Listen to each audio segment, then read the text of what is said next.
Polisi gencar razia tempat hiburan malam guna minimalisir narkoba. Hari lahir Pancasila momentum teguhkan semangat kebangsaan. SPMB terbuka untuk semua kalangan pelajar.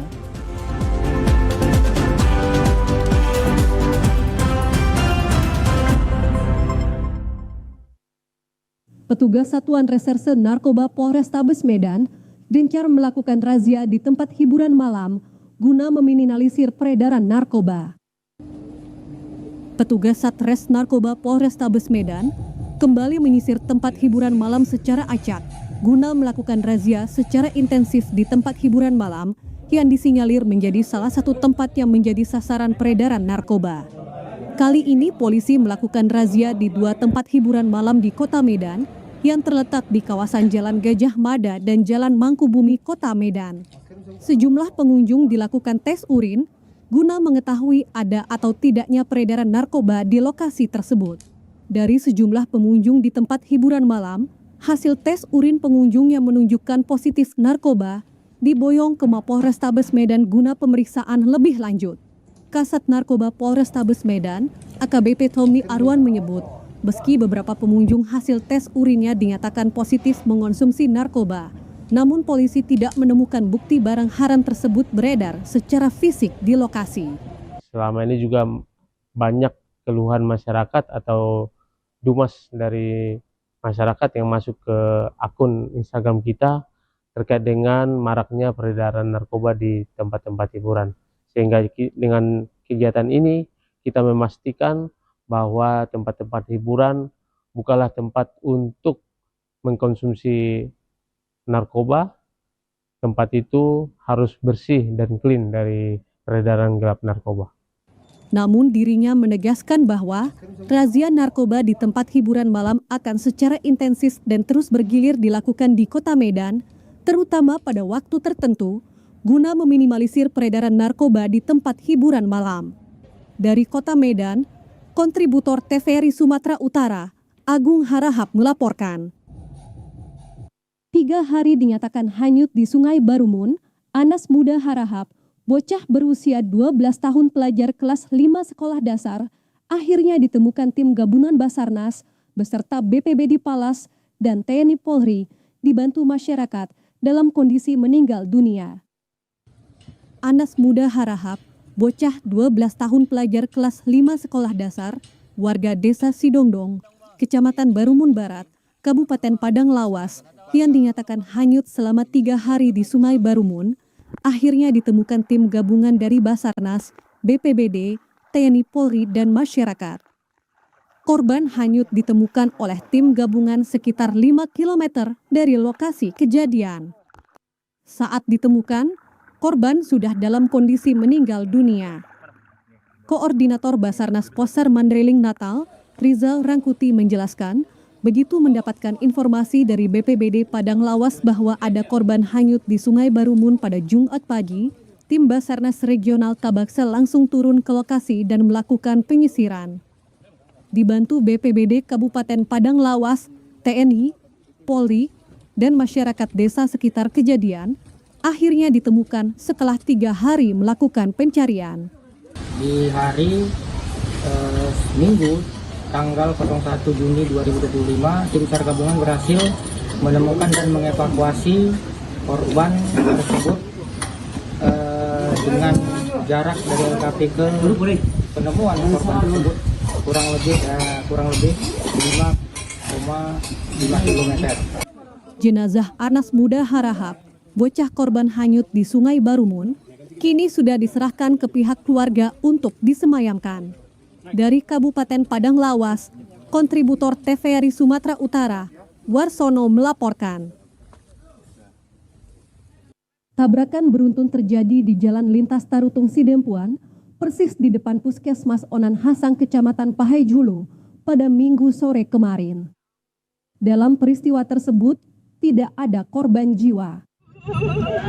Tabrakan beruntun tersebut mengakibatkan 6 unit kendaraan mengalami kerusakan, yakni 3 unit mobil minibus, 1 mobil box, dan 1 unit truk box kontainer terguling ke badan jalan juga mengalami kerusakan parah. Menurut sejumlah warga di lokasi kejadian, peristiwa tabrakan beruntun tersebut terjadi bermula ketika mobil truk tronton box kontainer yang berisi semen datang dari arah Tarutung menuju Sidempuan, persis di turunan di depan gereja HKBP Onan Hasang, diduga mengalami remblong sehingga menghantam dan menyeret sejumlah mobil lain di depannya yang beriringan menuju arah Sidempuan. Dalam peristiwa tersebut, tidak ada korban meninggal dunia, namun sejumlah penumpang dan sopir mengalami luka-luka dan telah mendapat perawatan medis di puskesmas terdekat.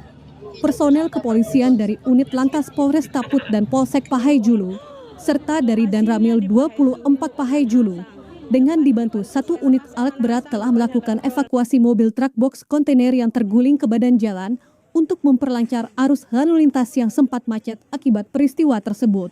Sementara itu, menurut Kasat Lantas Polres Taput, AKP Simon Simatupang mengatakan, pihaknya sedang melakukan olah TKP atas peristiwa kecelakaan beruntun tersebut dan supir mobil truk telah diperiksa serta ditahan untuk pemeriksaan lebih lanjut. Dari Kabupaten Tapanuli Utara, kontributor TVRI Sumatera Utara, Harapan Sagala melaporkan. Pemirsa, faktor ekonomi keluarga dan trennya di kalangan pelajar sekolah menengah pertama, SMP untuk masuk sekolah menengah atas negeri favorit membuat seleksi penerimaan murid baru SPMB setiap tahun mengalami peningkatan yang signifikan. Tidak hanya para orang tua yang mengalami kesulitan ekonomi cemas berharap agar anaknya bisa masuk ke sekolah negeri. Di kalangan pelajar juga menginginkan dapat belajar di sekolah favorit impiannya.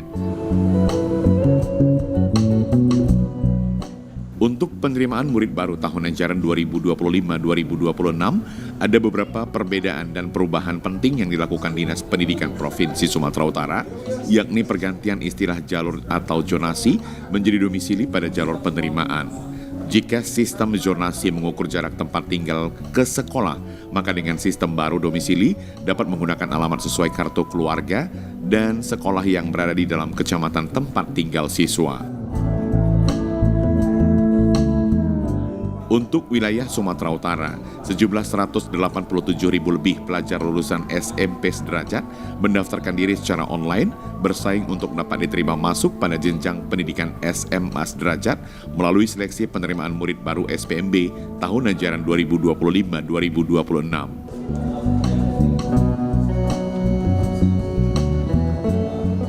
Penerimaan siswa melalui jalur afirmasi atau keluarga tidak mampu, domisili dan mutasi sesuai dengan juknis yang ditetapkan pemerintah secara nasional diberlakukan terhadap 428 unit sekolah SMA negeri sederajat di wilayah Sumatera Utara. Kita tentu menyesuaikan dengan Permendikbudmen nomor 3 tahun 2025. Jadi kita juga sudah buat juknis kemarin dan juga sudah dilakukan sosialisasi ke seluruh stakeholder terkait, baik itu yang di tingkat provinsi maupun tingkat kabupaten kota. Jadi juknis yang kita keluarkan itu yang diteken oleh Bapak Gubernur Sumatera Utara itu menyesuaikan dengan juknis yang dibuat oleh Kemendikbudmen.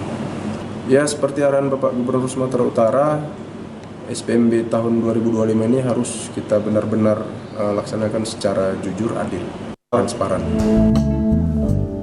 SPMB secara online ini menjawab beberapa keraguan para orang tua dan pelajar tentang bisa atau tidaknya anak-anak mereka mengikuti pendidikan di sekolah yang mereka impikan dengan menunjukkan hasil rapor sebagai bukti prestasi yang mereka capai selama di jenjang pendidikan SMP. Pendaftaran secara online ini sangat erat kaitannya dengan keterbukaan dan kebenaran yang dilakukan pihak pengelola dan panitia seleksi penerima murid baru SPMB pada masing-masing sekolah.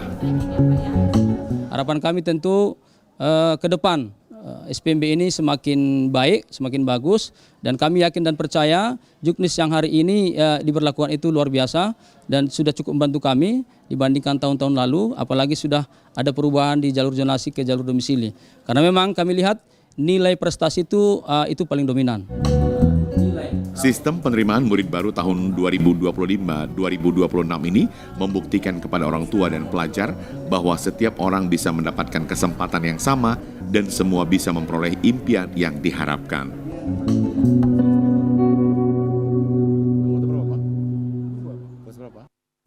Pemirsa, kami akan segera kembali dengan sejumlah informasi lainnya. Tetaplah bersama kami di Sumatera Utara hari ini.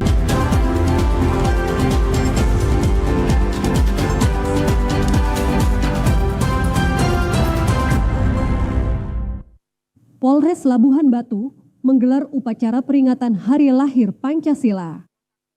Peringatan tersebut dijadikan momentum untuk meneguhkan semangat kebangsaan. Ratusan personel kepolisian dari satuan fungsi termasuk Pamasat Polair, Satbinmas Satreskrim, Sat Intelkam, Sat Narkoba, Sat Lantas, Sat Syabara, serta STN dan PHL Polres Labuhan Batu mengikuti upacara Hari Lahir Pancasila tahun 2025 di halaman Mapolres di Jalan MH Tamrin Kota Rantau Prapat, Labuhan Batu.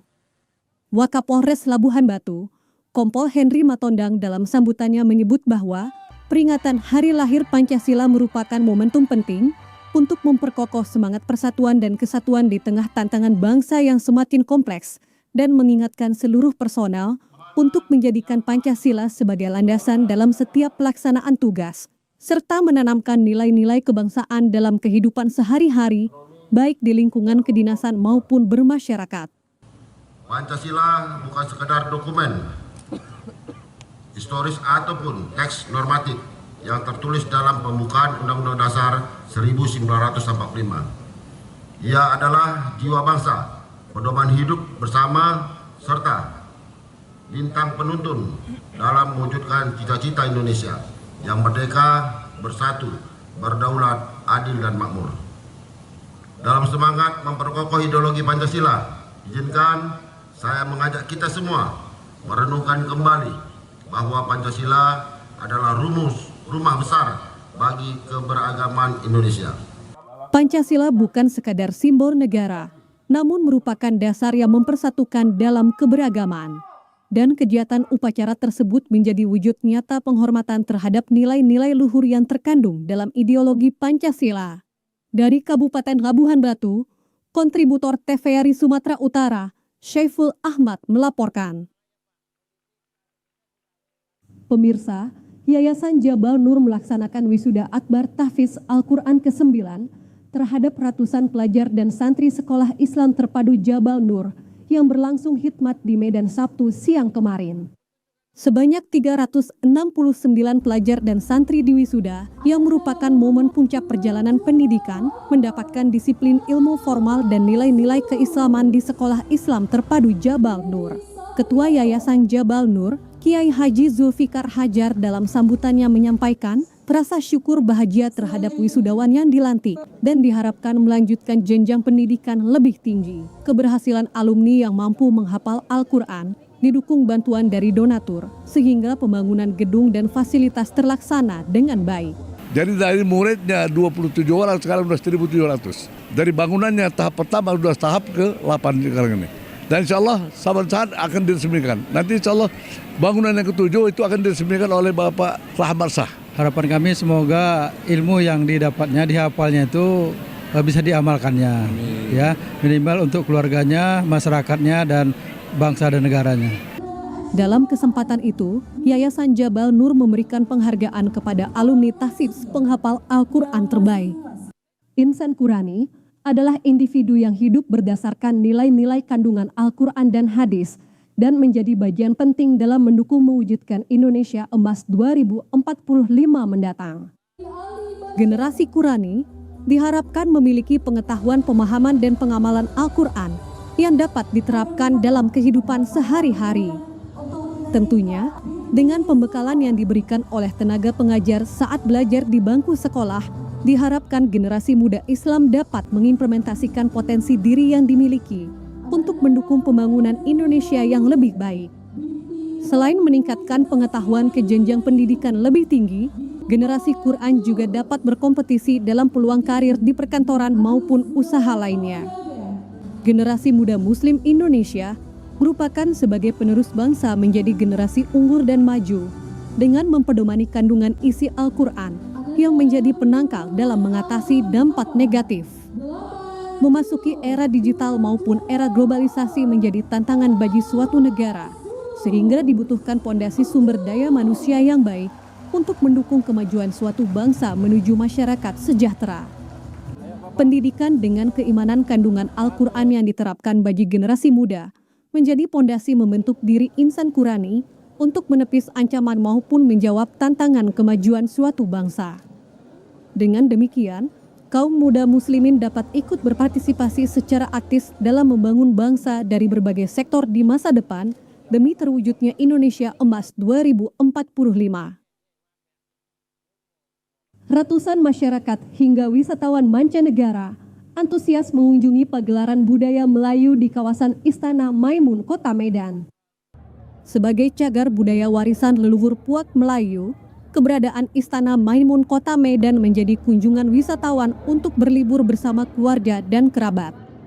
Wisatawan yang berkunjung berlokasi di pusat Kota Medan ini disuguhkan pemandangan bernuansa kejayaan Kerajaan Kesultanan Delhi, termasuk peninggalan meriam puntum, ornamen artistik istana, dan berbagai cenderamata, serta bersuah foto berbusana Melayu.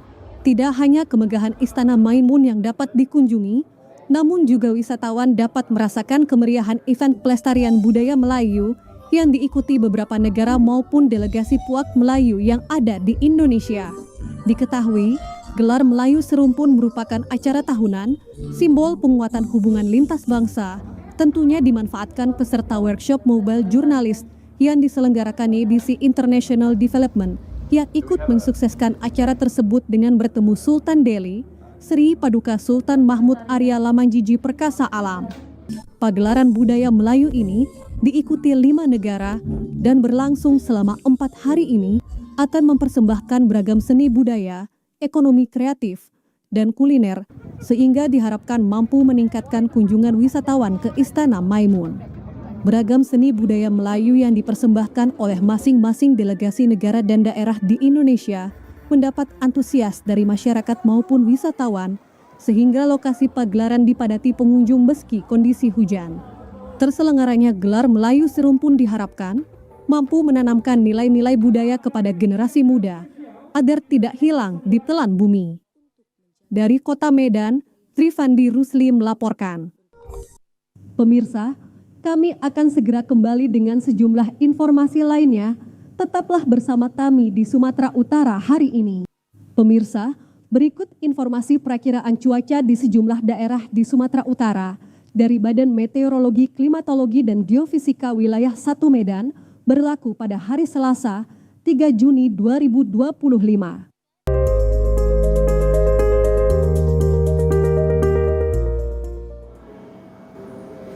Halo Sobat BMKG dimanapun berada, bersama saya Lestari Irene Purba, perakiraan BMKG Wilayah 1 Medan menyapa Sobat BMKG untuk menyampaikan update informasi perakiraan cuaca untuk hari Selasa 3 Juni 2025. Pagi hari cuaca diperkirakan cerah berawan, siang hingga sore hari cuaca diperkirakan cerah berawan dan berpotensi hujan ringan di wilayah Asahan, Batubara, Deli Serdang, Humbang Hasudutan, Karo, Labuhan Batu, Labuhan Batu Utara, Langkat, Nias, Nias Selatan, Padang Lawas Utara, Serdang Bedagai, Simalungun, Tapanuli Selatan, Tapanuli Utara, dan Toba. Malam hari cuaca diperkirakan hujan ringan hingga sedang di sebagian wilayah Sumatera Utara dengan potensi hujan sedang terjadi di wilayah Langkat. Dini hari cuaca diperkirakan hujan ringan di wilayah Langkat dan Deli Serdang. Suhu udara di Sumatera Utara diperkirakan 15 hingga 36 derajat Celcius dengan bawah udara berkisar antara 68 hingga 95%. Arah angin bertiup dari arah utara hingga barat dengan kecepatan angin 4 hingga 9 km per jam. Tidak adanya titik panas yang terpantau pada tanggal 1 Juni 2025. Demikianlah perakiraan untuk hari Selasa 3 Juni 2025. Semoga bermanfaat dan sampai jumpa kembali. Pemirsa, demikian Sumatera Utara hari ini. Seluruh kerabat kerja yang bertugas mengucapkan terima kasih atas perhatian Anda. TVRI, media pemersatu bangsa. Selamat sore dan sampai jumpa.